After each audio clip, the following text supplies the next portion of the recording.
İşləmək lazımdır. Nə eləyim, hara işlədim? Getdim ofitsiantlığa işləməyə. Ən birinci iş yerim ofitsiant olaraq işləmişəm. Bir dənə kafe idi, Xalqlar tərəfdə, Əhməd tərəfdə, Ordubad kafesi. Reklamlar getmir. Desən yoxdur o kafe indi. 2013-cü il, 2005-ci ildə, 2005 idi.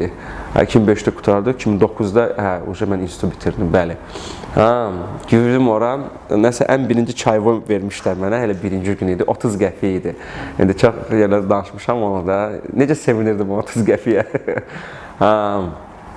Sonra nəsə orada işlədi, gördüm ki, orada biraz qazanmaq çətindir də, nə da iti dəlişi də, daha yeni addımlar eləməyə, gör ki, yeni addım elədim də, indi öz aləmində. Getdim Şadlığa işləməyə, Şadlıq sarayında.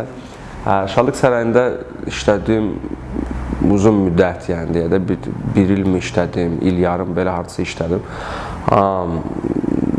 Və işləyəndə də elə həvəslə işləyirdim.